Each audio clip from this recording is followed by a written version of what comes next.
Good evening, ladies and gentlemen. Tonight we have something special in store for you.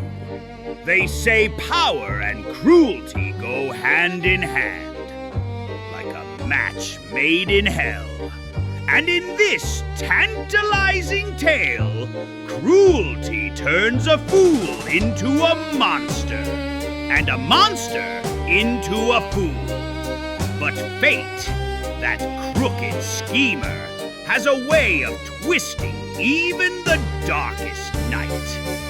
From the ashes, something beautiful can rise. Without further ado, I bring you Hop Frog, a 60-second scares special feature, narrated by yours truly. Act 1, The Court of Cruelty. It was a cool autumn night when Toby and Trippetta awoke to the smell of burning wood and distant screaming. King Albrecht's men had come, ransacking the village in search of gold and glory. They heard the front door splinter and the final cries of their parents, and then they were found. Toby first, and then Trippetta 5 houses down, bound and thrown into the back of a cart with the other treasures. A graceful girl and a crippled boy. Perfect playthings for a king with cruel tastes. "Where are you taking us?" Toby asked. The cart driver only laughed. "To the palace," he said. Blindfolded, the children couldn't tell how long they rode. Hours, maybe days. The smell of smoke faded, replaced by the warmth of the sun and the chirping of birds. A cruel reminder the world outside their village still carried on. And then, the palace. When the blindfolds came off, they weren't welcomed.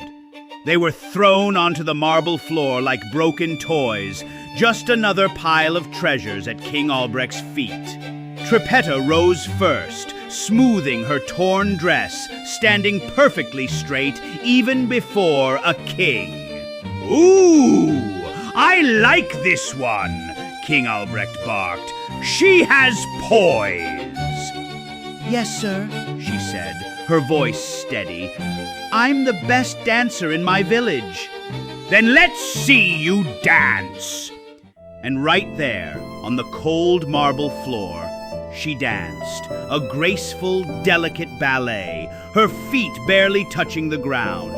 "Beautiful, my dear," the king said, his eyes greedy. Then, with a flick of his hand, "Take her to the maid's chambers. Put her to work." Then his gaze fell on the boy. "And what about you, boy? What do you do?" "Me, sir? I can't do much," Toby said. "I was born with short, misshapen legs." "Can you even walk?" "Yes, sir." Toby pushed himself up. One step with both feet planted, the next step with his hands. A strange rhythm, awkward but fast. Almost a hop. The king burst out laughing. "That's not walking like a man, that's hopping like a frog. From now on, your name will be Hop Frog." And so began their years in the palace, where every day they endured, and every day, quietly, they learned to need each other more. And that, dear viewers, concludes Act 1. Hope you're enjoying yourselves so far, because this next act, this is where things get juicy. Concern turns into compassion, and compassion into something far more dangerous, bittersweet love. And sometimes, all it takes is one more straw to break the camel's back. I give you Act 2. Act 2. Pain Palace and Pirouettes. Years passed. The boy they called Hop Frog grew into a young man. and the graceful girl from 5 houses down became a young woman. The palace of King Albrecht was no home, only a gilded prison, and like all prisoners, they dreamed of freedom. King Albrecht loved his elaborate parties. He would invite only the richest and cruelest, and they drank, they feasted, and they laughed at those less fortunate. Toby spent his days as the king's plaything, dressed in a fool's costume, mocked, beaten, ordered to make the court laugh. Over time, he became the king's favorite source of cruel joy. He also became something else. Toby had been tasked with keeping the great hall's chandeliers lit, and rather than lower the massive iron fixtures, he learned to climb the ropes, swinging from chandelier to chandelier like a human flame. Years of this turned his arms, chest, and hands into iron. Trippetta fared little better, forced to scrub marble floors and pour wine for those who jeered at her friend. Her only joy came on the nights the king dressed her in silks and made her dance. And every time, before a single step, her eyes searched the room for Toby. Because no matter how many people were watching, she danced only for him. In secret, they clung to each other, a word here, a touch there. 2 souls in a storm, finding shelter in one another. And then came the night. Everything changed. During a grand banquet, Trippetta dared to beg for mercy, for herself, for Toby. "Just one night without cruelty," she pleaded.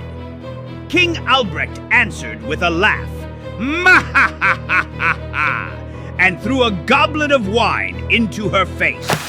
The hall roared. But Toby said nothing. He simply stood behind her, dripping with wine and rage. And in that moment, something inside him broke. And that, my friends, is the end of Act 2. Before I start Act 3, I have to go flip my laundry. I'd get the palace help to do it, but they always forget the dryer sheet. But before I go, let's open the curtain on the final act, the party to end all parties. Chains, whips, chips, dips. This one brings a whole new meaning to The Roof is on Fire. Here is Act 3. Act 3. Chains, Flames, and Freedom. After the wine, there was no going back. Toby had a plan, and the king walked right into it. A week later, King Albrecht was planning another one of his grand parties. "Hop Frog!" he barked. "Give me an idea!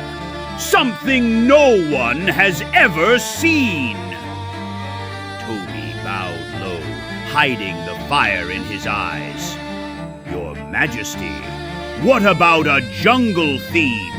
Your finest lords and ministers dressed as wild orangutans, their costumes made of pitch and flax. You'll be chained together like beasts and burst into the hall for a dance that no one will forget." And the king, in his arrogance, loved the idea. For days, Toby worked in secret, preparing the costumes, pitch-soaked linen, covered in flax, and readied the heavy iron chains that would link them together. He told Trippetta his plan. He made another preparation, too, one the king never saw coming. On the night of the masquerade, while the hall filled with laughter and music, Toby quietly locked every door. Then, with a final tug, he tied a long rope to the skylight above. Their way out.